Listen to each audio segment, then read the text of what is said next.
Good afternoon, this is Transfer Talk. Romeo Lavia is now a Chelsea player. His £58 million move is complete and he could be in line to make his debut this weekend against West Ham live on Sky Sports. We'll react to that deal and have news from Liverpool, Manchester City, Newcastle, Everton, Brighton and plenty more besides as well this hour. Plenty to discuss and debate in the company of Sam Obaseki, Harriet Pryor and Flex. We're all back. Developments today on West Ham and Manchester City's interest in Lucas Paqueta. As it stands this afternoon, Manchester City's move for the player is on hold. That situation could change, but our chief reporter, Kaveh Solokol, estimates there is a 90% chance now the deal won't happen. We know that City have already had a £60 million bid rejected by West Ham. Talks had been continuing between the two parties. Those talks, though, now on hold as it stands. So, interesting developments for West Ham and their supporters this lunchtime. If he stays, is this, and how big a boost is this for West Ham? Yeah, it's a huge boost. We were talking about the deal, weren't we, and the potential move, and we said we all understood it from the player perspective, the prospect of playing under Pep Guardiola and a treble-winning team.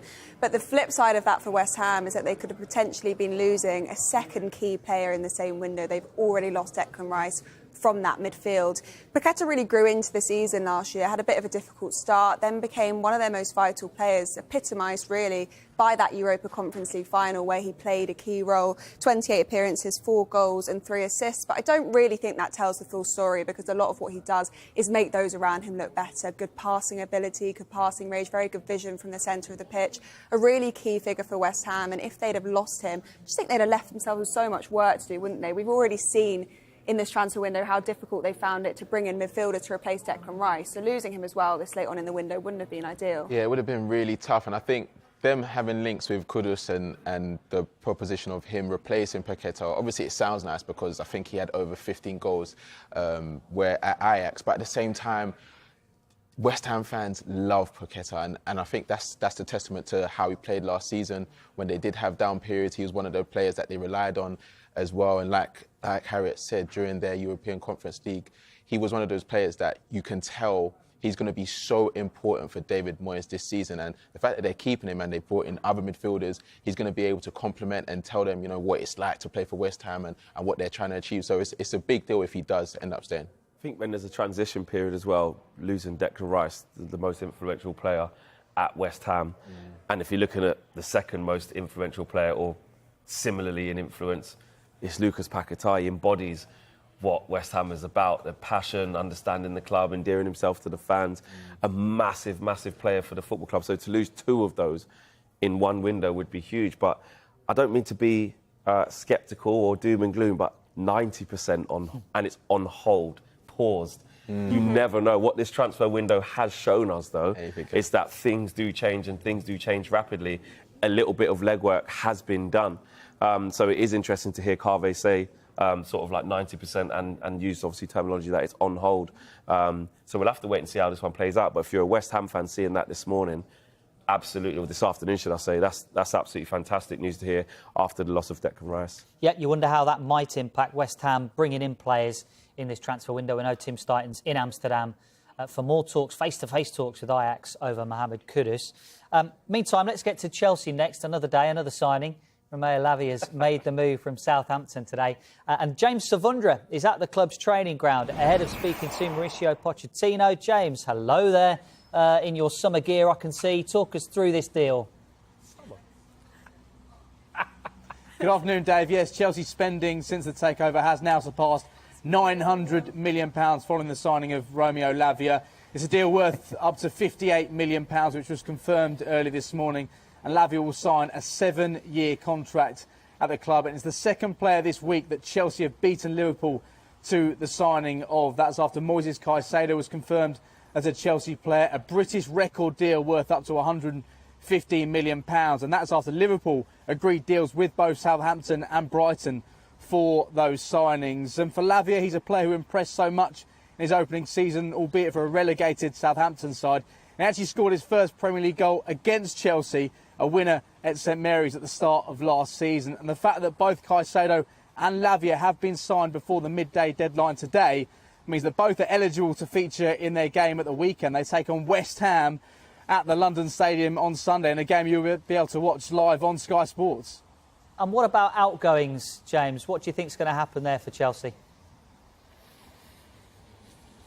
Well, earlier this morning we brought you the news that Lewis Hall, Chelsea have agreed a deal with Newcastle around the fee. It's going to be a loan with an obligation to buy, but that fee could rise to as much as £35 million. So the youngster is set to complete a medical at Newcastle later today. And there will be some disappointment, I guess, amongst Chelsea fans that another academy graduate is leaving the club this summer. But from a financial fair play point of view, it does make a lot of sense, because selling your academy graduates, players that you've not paid a fee for, is pure profit when it comes to financial fair play in the accounting point of view. So Mason Mount and Ruben Loftus-Cheek leaving for decent fees early on in this window. It looks like Lewis Hall is set to do the same. And in terms of another potential outgoing, Hakim Ziyech completed a medical at Galatasaray yesterday. So his miserable time at Stamford Bridge is finally set to come to an end. But there's set to be more incomings. I'm certain there's going to be more outgoings at Chelsea over the next few days of this transfer window. And we'll be catching up with Mauricio Pochettino,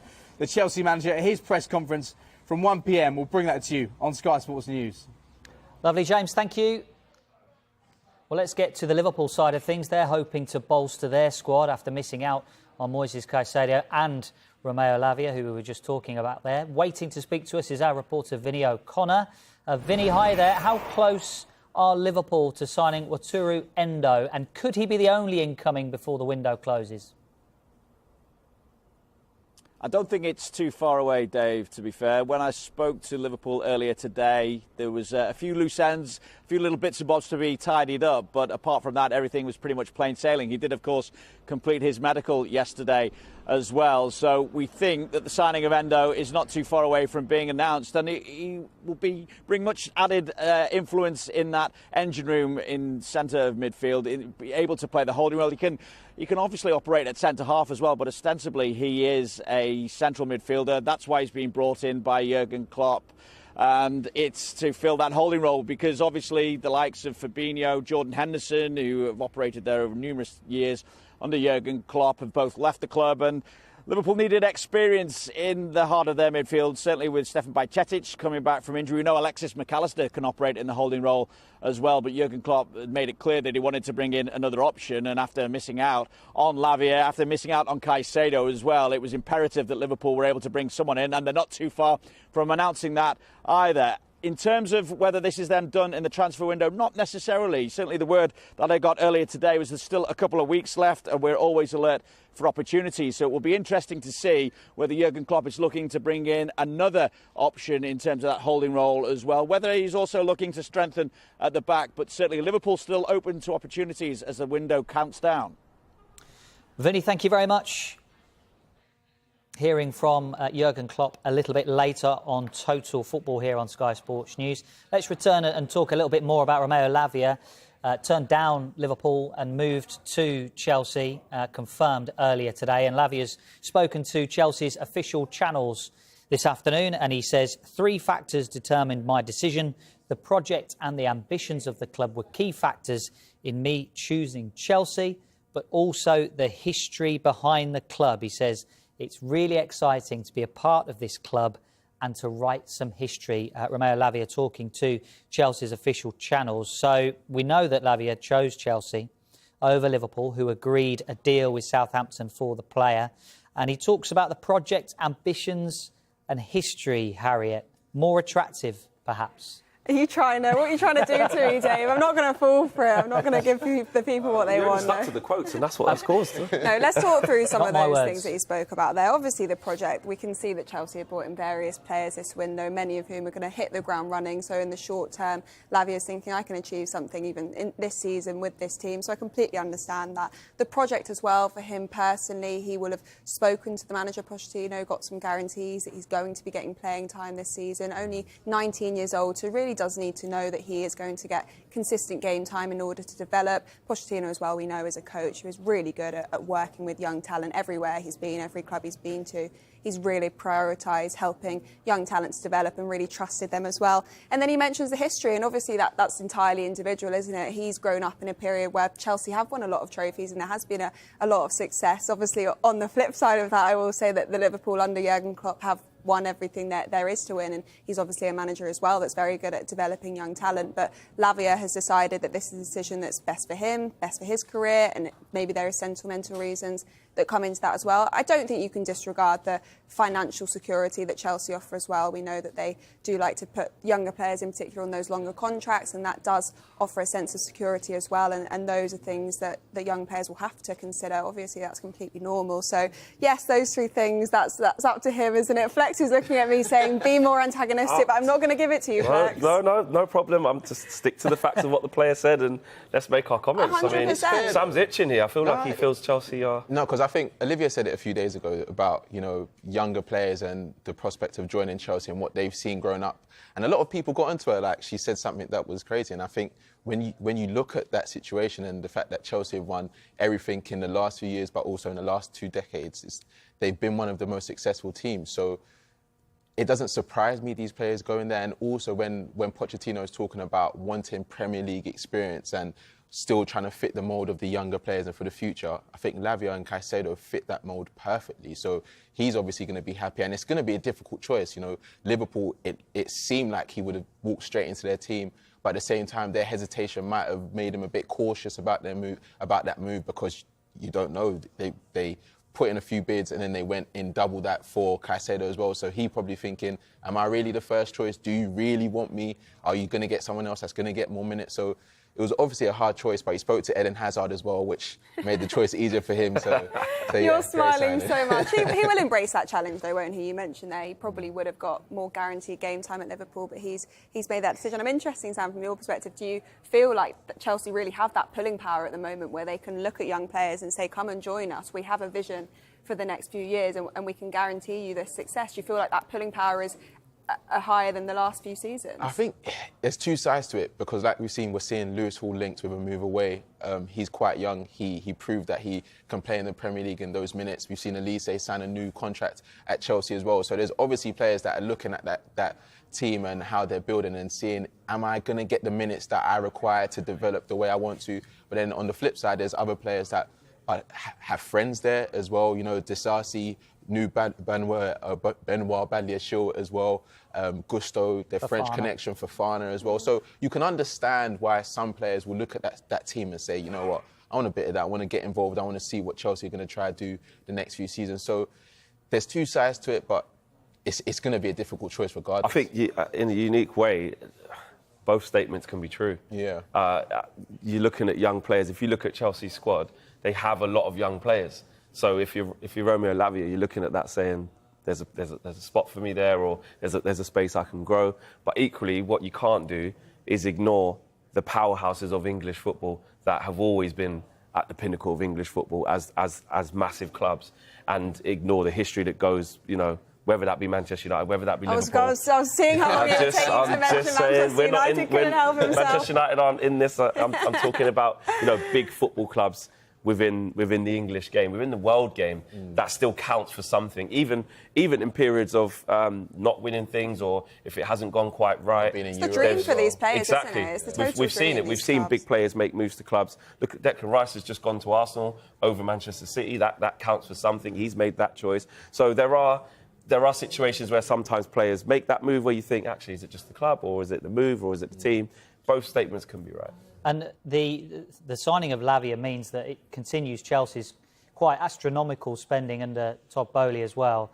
Did we ever foresee the situation where Caicedo and Lavia would be brought in this transfer window? I think with Chelsea at this point, nothing is off the table because of what they've done in the last few windows. When you look at the last few windows, there's been a lot of players and a lot of signings, similar age, especially since January. But I think when the Caicedo deal was going on and the conversations were happening, everyone knew that Chelsea was still interested in Lavia and the type of signing he was going to be for Chelsea, but they didn't know whether he was going to make a move before they were able to fulfil the Caicedo signing. It's a lot of money when you look at it, but then James broke it down in the last few days about how it's going to be broken down in the next few years. And we said multiple times it's going to be a risk, but it's a risk that Chelsea are willing to take. You know, we've said the average age of top teams and teams in the league are reducing rapidly. So I think Chelsea are trying to get ahead of the curve, get a lot of youngsters with high quality and high upturn potentially,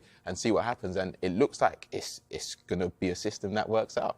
Oh, we don't know that. I'm just saying. We don't know that. Yeah, there's only been one game against Liverpool. Yeah, and it looks really bright. It looks really bright. And then if you add Caicedo and Lavia into that mould... It looked more consistent than I think many people were expecting, Exactly. because there's been so much change in the new manager, and it looked calm. See? I'm That's supporting honest. him. Yeah. A lot of assumptions been made off 90 minutes. It was off the basis of the game we both watched. You know? Exactly. We watched the game. No, there are reasons to be positive. OK, all right, thanks for the moment. Plenty to come on the way here on Transfer Talk. We were joined a little bit earlier, if you're watching Total Football, by the Brighton Chief Executive, Paul Barber. He gave us the inside track on the deals done at his club in this window. We'll hear from him in a moment.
Welcome back to Transfer Talk. Plenty of Premier League managers coming your way today. 13 in total, including Ange Postecoglou, Mauricio Pochettino and Eric Ten Hag, amongst others. That's a bit later on. Meanwhile, Brighton received the British record transfer fee of £115 million from Chelsea for the signing of Moises Caicedo this week. Brighton's chief executive Paul Barber was in the studio earlier. He explained their transfer model and how they only plan to invest that money if they're able to strengthen the squad. We want to make sure the squad is as strong as it can be for Roberto. We've already done quite a lot of business early in this window, so we're already slightly ahead of the game. But we'll only invest that money to strengthen the squad if we're able to strengthen the squad. We're not just simply going to go out and spend the money because we've got it. And that's an important part of our model. We try and bring in players before we need them. And then when we're in a position to sell, then we're not going back out to the market with lots of money in our pocket. That's not a model that's perfect. We're not geniuses. It's not an exact science, but that's what we try and do in every transfer window. We try and get players in before we need them so that we're in a better position to sell. Plenty more from that interview on the website, skysports.com, and the app as well. West Ham set for a really busy couple of days. We brought you those developments at the top of the show about Lucas Paqueta. West Ham also interested in incomings as well. Jeremy Langdon will be speaking to the West Ham boss a little bit later on this afternoon. Live to Jeremy now. Where do we stand with Mohammed Kudus, Jeremy, and Konstantinos Mavropanos, and Jesse Lingard as well, set to be busy at West Ham? Absolutely, yeah. Tim Staten, the West Ham technical director, has been back in Amsterdam. Of course, he's got Alvarez from Ajax already. Now, Mohammed Kudus is 23 years old. He's a Ghanaian international, a very interesting player, very versatile. Basically a number 10 who can play on the right-hand side, but also Ajax have been playing him as a central striker in the Champions League. So very versatile. People were thinking that maybe Kudus is possibly a replacement for Paqueta, but that deal may not now happen, as you've been saying, so we'll have to wait and see with Kudus, but certainly a versatile, interesting player, the right age as well. He's only 23, and as I was saying, Tim Staten, the West Ham TD, he's been over in the Netherlands trying to make that one happen. Now, as for Mavropanos, Arsenal fans, of course, remember him from a couple of years ago. He didn't play much, only 7 times in the Premier League. He was loaned out to the Bundesliga, which is where he stayed. He's done well for Stuttgart. And of course, with the Harry Maguire deal collapsing, looks like Mavropanos may fit the bill. He's played in the Premier League. He's young, he's 25. He's tall as well and big, 6'4". So I think David Moyes will like the sound of him. That's if the Maguire deal can't somehow be resurrected. And as for Jesse Lingard, well, this would be really interesting, wouldn't it? He's actually training inside here right now with the West Ham squad ahead of the Chelsea game on Sunday. He was dynamite here a couple of years ago on loan from United. West Ham wanted him back. It didn't happen. They wanted him back last season, but he went to Forest. He had a really underwhelming season there. He's a free agent, but we understand he has been impressing in training at Rush Green, and it will be very interesting to see what David Moyes has to say about Jesse Lingard maybe coming back to the London Stadium when we speak to him here at 1:30. OK, Jeremy, thank you. On the way next here on Transfer Talk, we're going to hear from Eddie Howe as Newcastle look to be closing in on the loan signing of Chelsea's Lewis Hall.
Transfer talk coming up before the end of the show. We're going to be live in Bremen as Harry Kane gets ready for his first Bundesliga appearance tonight for Bayern Munich. That's coming up before the end of the show.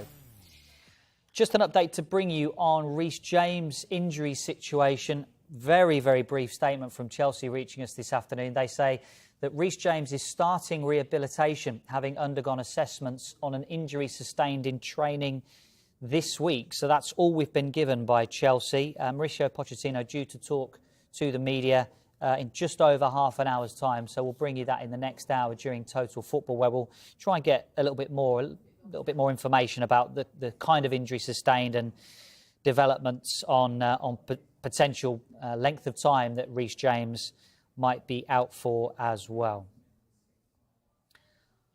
OK, we've got some breaking news to bring you, which is just reaching us from Liverpool straight to their training ground.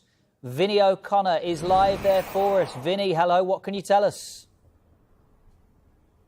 Yes, Liverpool have completed the signing of Wataru Endo. We expected it would come in the not-too-distant future, and now it has finally come as well. He did, of course, complete his medical yesterday. I can confirm that he will take the number 3 shirt, so instantly a replacement comes in, if you like, for Fabinho. He's signed a contract up until 2027, so a long-term deal as well, and he signed for a fee we believe to be in the region of £19 million. And of course that long-term deal indicates the fact that he's been brought in here to play. He's highly rated, and as with the recent acquisitions of Dominic Szoboszlai, Alexis McAllister, he's been brought in with the intention of rejuvenating that Liverpool midfield. He can operate at right back, he can operate at centre-half as well, but he has been brought in to play that holding role in midfield, I suppose, hence why he takes Fabinho's shirt as well. He's captained both Stuttgart, of course, he's captained the Japan national team, so he adds to Liverpool's current crop of national team captains, which includes the likes of Andy Robertson, Virgil van Dijk, Szoboszlai, Mohammed Salah as well. He's also got an outstanding availability record. I think that was another key element in the decision to bring him in. The fact that he's only missed a couple of games for Stuttgart in recent seasons, one due to COVID and the other due to concussion protocols as well. He's established himself as one of the top performers in the Bundesliga, which is why Liverpool wanted to bring him in as well. Both Jurgen Klopp and Jörg Schmadtke rate him extremely highly because of his performances in the Bundesliga, and hence the decision to bring him in. Also quotes from Jurgen Klopp today. He says, "I'm really happy. Wataru is a really good player. I know in this world of football how it goes and stuff like this, but have a look because he's a really good player, experienced player, captain of Stuttgart, captain of Japan, speaks good English, nice fella, family man, machine on the pitch, good footballer on top of that, sensational attitude. So I'm really happy. He's a good footballer, very experienced, and loves to work extremely hard." And we will get our opportunity to speak to Jurgen Klopp around about 1:30 today. Vinny, thank you. So, breaking news if you're just joining us, Liverpool confirming the signing of Wataru Endo, and he has signed a contract until 2027, we understand as well. So that the breaking news. Fee, we understand, in the region of £19 million. Liverpool fans, they've got a signing, got the number 3 shirt, and Vinny outlined some of the key reasons why Liverpool have gone for him there. Yeah, have a look, says Jurgen Klopp, and Chelsea can't come in for this one. References, I guess, some of the discussion around a player who's 30 years of age, perhaps not a lot of people will have seen the price tag. He's kind of referencing that. Yeah, it's really interesting because this is typical of the way Liverpool do business. It's a player that you've perhaps not heard much about, and then right at the last minute, Liverpool nothing's been spoken about the player. It's not been a long link that's been ongoing, and then we've been talking about for ages. But Liverpool quietly behind the scenes have got the job done, and it's not a name perhaps like you just mentioned, Dave, that will perhaps excite loads of people. But I think it's a really, really solid option for Liverpool, and Liverpool fans should be delighted with this. If you look at some of the things he's very good at, that ball retention, the fact that he forms that solid base at the heart of midfield, coming in, taking Fabinho's number, wearing that number 3, signals that he's going to come in and fill that defensive midfield spot, which is so vital to how Liverpool play. If you think about the system that Liverpool set up with both fullbacks, Trent Alexander-Arnold and Andy Robertson, pushing high up the flanks, that number 6 role is left to do so much work, cover so much ground, have to be relied upon as the last man standing in a tackle. And I think he has got a lot of the attributes to do just that. The attitude, Jurgen Klopp touched on there as well, the fact that he really comes across as a natural leader, brings up everyone around him, will improve the standards, a standard setter. In a transfer window where Liverpool have lost captain Jordan Henderson, vice-captain James Milner, bringing in a captain of his national side alongside the other national side captains that Liverpool have in their team. It feels very smart indeed. I'm quite surprised by the contract length. I think a lot of people maybe thought it would be a slightly shorter contract considering he is 30 years old. But it shows belief. Yeah. It shows the fact that they think this is going to be not just a stopgap solution, but a player that can contribute to Liverpool's success over the next few years. And I like that. I like that it's a statement of intent. There will be question marks around perhaps bringing in a younger midfielder alongside him to supplement him. But in terms of looking at him, his attributes, his characteristics, his mentality, his attitude, I think Liverpool fans should be really happy with this one. And it's another one that's finally got over the line. So Caicedo and Lavia, we can move on from those sagas now. Yeah, I mean, Jurgen Klopp says, have a look at him. We had a look at Liverpool on Sunday. It was almost like the derby of who needs a number 6 more, Chelsea or Liverpool on Sunday. That Liverpool midfield looked so attacking on paper. Absolutely. They're desperate for a player of this ilk like Endo. I mean, McAllister actually in that game, his stats were pretty good. That's not where he was brought in to play, though. That's the issue, isn't absolutely. it? Long term, that doesn't mean it's a solution. I mean, he managed to do half decent because of, he's a very good player and very adaptable. But like you said, to get the best out of Alexis McAllister, you want him further up the pitch. And I think this is where Klopp's really in his sort of managerial bag now, because this is the rebuild that's been needed at Liverpool now, going off the back of a poor season last year, to really trust in Klopp now to get away from that prime Liverpool that we've seen them win so much, which we spoke about earlier on in the show, to now rebrand and rebuild this Liverpool team. And I had the privilege of watching Endo a couple of times at the World Cup actually for Japan, and I didn't expect him to arrive at Liverpool sort of after that. But now I'm thinking back, I remember him being quite influential, really strong. All the things that Jurgen Klopp's talking about, you start to marry up with the characteristics that he wants. And actually, after losing out to Caicedo and Lavia, social media sort of goes wild and it's a bit embarrassing for Liverpool. But actually, now it's back to let's get some calm. We trust in Jurgen Klopp, trust in the characteristics that he knows about players. You spoke about the people who make the decisions at Liverpool, well in tune with what's going on in the Bundesliga. This isn't something they've just plucked out of thin air and don't know anything about. And I wouldn't be surprised now that with all the, the pressure and all the plaudits going towards Moises Caicedo and Lavia and that situation, I wouldn't be surprised to see Endo just sort of come in, slot him, no pressure, less pressure, and do really well. And that's the thing, for 90 million, that's low risk signing. Like when you look at the stats, it was obviously up there, but some of the other stats from over the last 3 seasons, he won the most aerial duels, had the most clearances, most headed clearances, won possession the most in the defensive third as well. He scored a few goals, assisted as well, and I think he created over 50 chances in the Bundesliga and missed only 3 to 4 games due to injury. That type of signing for Liverpool is going to be crucial for how they play. And like we said, we saw the way they played against Chelsea, and the team looks very set. And that's why Liverpool fans got so excited about the Caicedo signing, because it's like you just need that one signing to make everything work together. And it looks like he can be that player, plus the experience and the leadership. So I think it's a very good signing for Liverpool. That availability is something Liverpool will really have looked at and identified as a key point, because last season there were so many times where some of the key midfielders in Liverpool's team picked up injuries and found it difficult to find that consistency because they were in and out of the team with those injuries. I think another point to touch on is his age here, because a lot of last season Liverpool fans spent talking about how the average age of that midfield was getting too high. Fabinho 29, Milner and Henderson over the age of 30, and then this season it's like it's a little bit inexperienced and a little bit young. So bringing in someone who is a little bit older, who has got that experience at a high level playing football, it's going to be really interesting. The big question mark for me is how quickly will he be able to adapt to playing at high start in the Premier League, in the high-paced style of football that Jurgen Klopp likes to play, the high-pressing, intense style of football.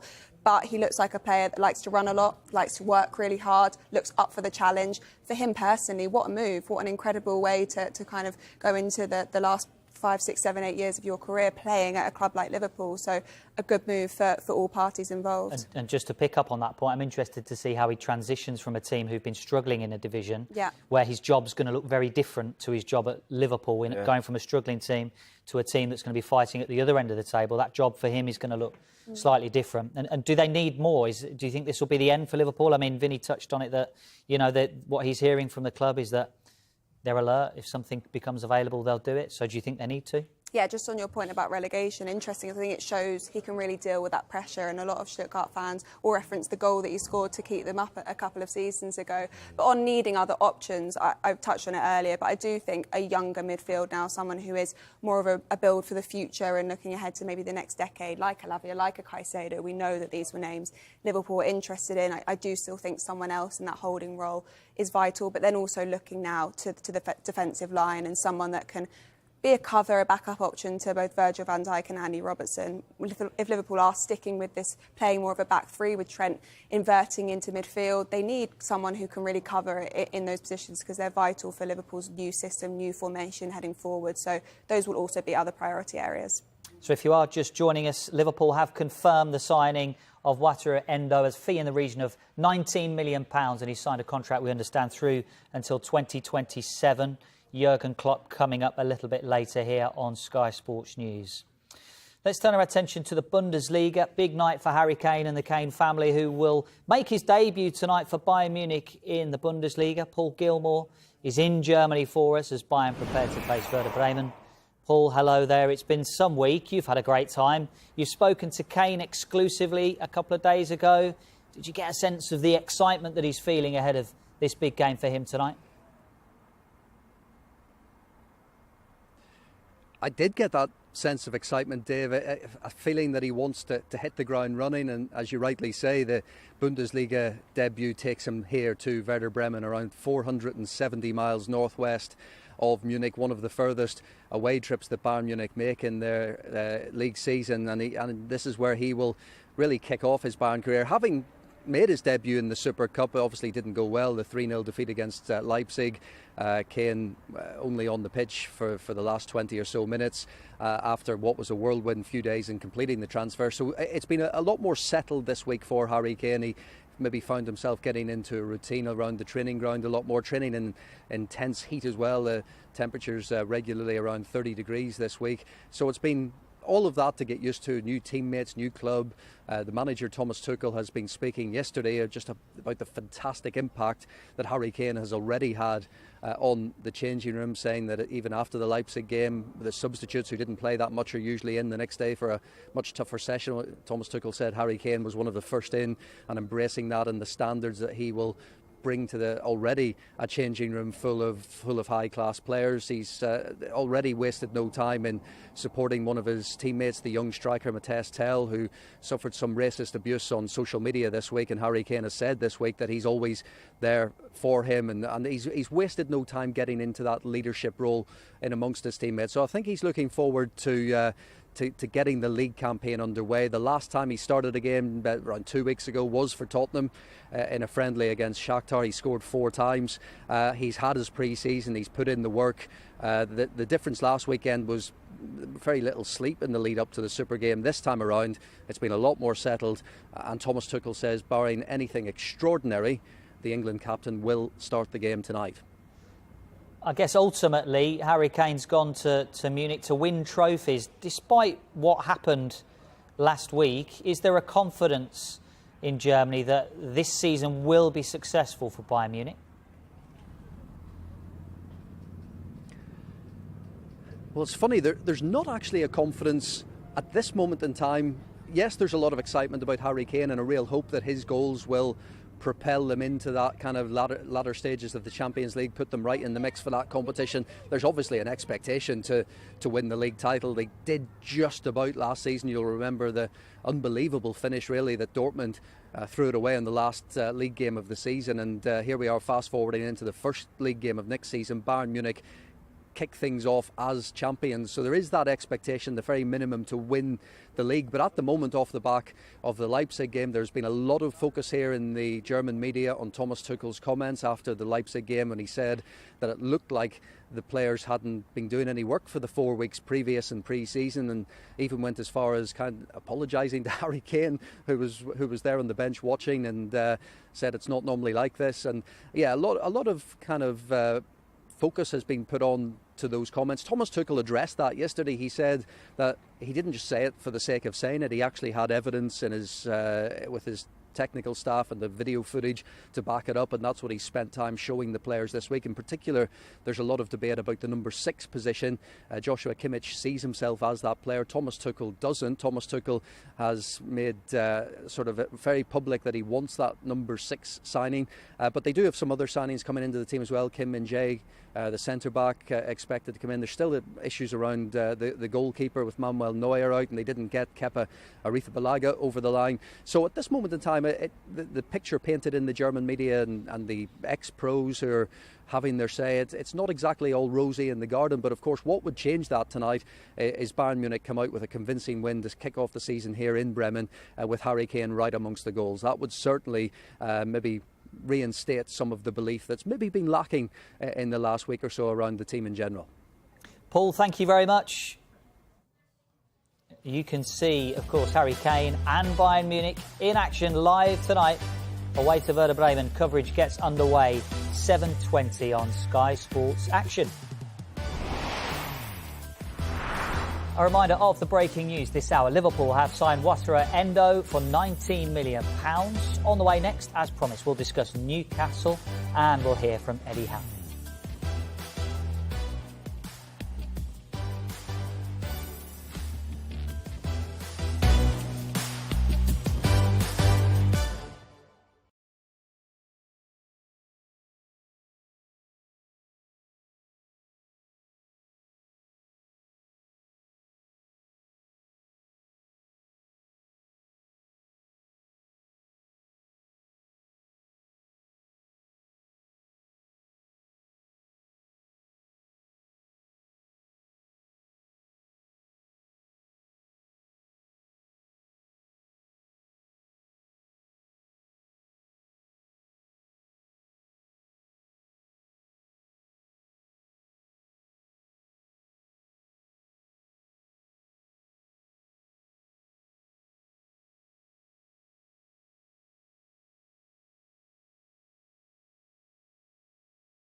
Welcome back to Transfer Talk. Total football coming up at 1 o'clock, including an interview with England manager Sarina Wiegman.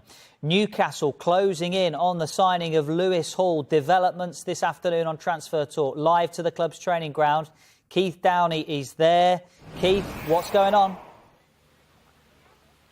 Yeah, hi Dave, thanks very much. Welcome to the Newcastle United training ground, where just in the last couple of minutes, Newcastle's latest recruit, Lewis Hall, has arrived at the training ground to undergo his Newcastle United medical. These pictures we just caught, as I say, just a couple of moments ago with our Sky Sports News cameras show Hall arriving here at the training ground behind me, alongside his agent and also his parents. Of course, his father, Colin, is a big Newcastle United supporter, and Hall has grown up supporting Newcastle himself, despite being raised further south. So that is Lewis Hall arriving here for his medical. That after Newcastle United agreed a fee with Chelsea this morning of £28 million to sign the teenager. Now, it's a little bit complicated, Dave, this deal. It's not a straight signing where they pay the money up front. Newcastle essentially will loan Lewis Hall for the season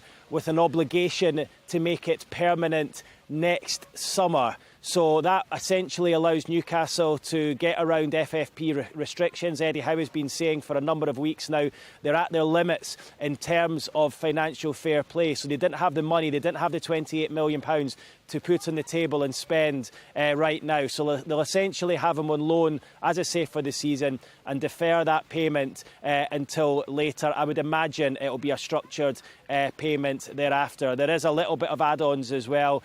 Should Hall do exceptionally well in his time here in terms of trophies and performances, there could be up to another £7 million added on to that £28 million going to Chelsea at a later stage. But at the moment, it's £28 million, and as I say, that will be paid later on, most probably next summer and the year or two after that. But those were the pictures of Lewis Hall arriving. We asked Eddie Howe at his news conference this morning where the deal was. He didn't go quite as far to say it as it was done, but this is what Eddie Howe had to say about teenager Lewis Hall on the verge of joining Newcastle United earlier on this morning. What can I say? Let's wait and see what happens today. He's a player that I like, very versatile, really good potential. I think if we were able to bring a player in, that would be our transfer business concluded, unless there was injuries within our own players.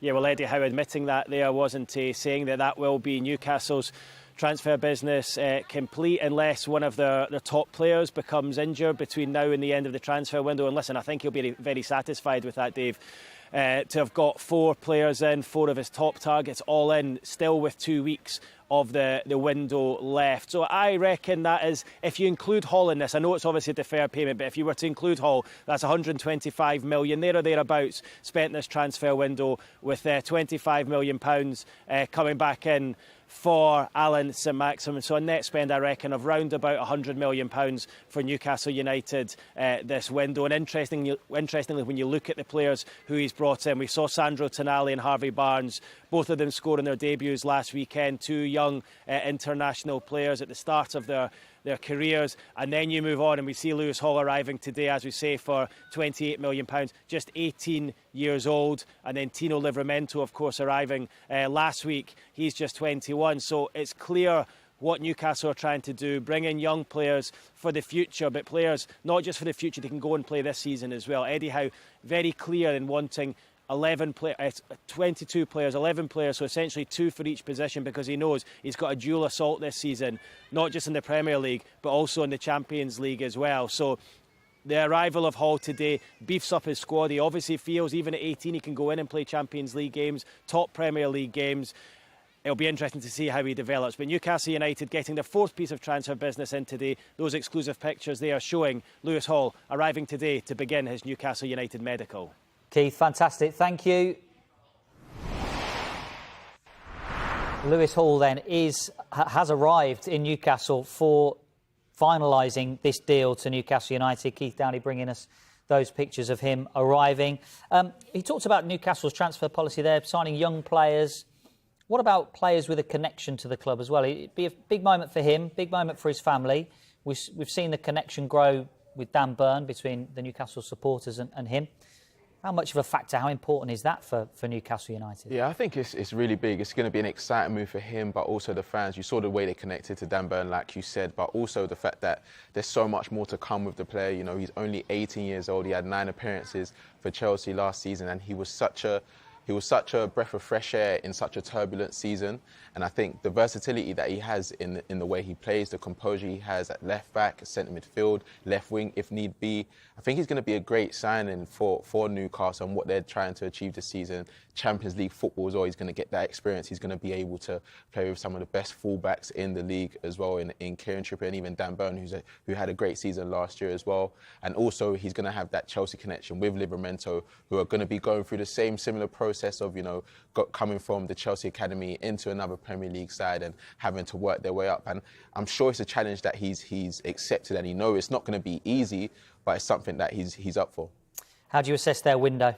Very good. Astute, tactical, correct. They're just going in the right stages that they need to go in.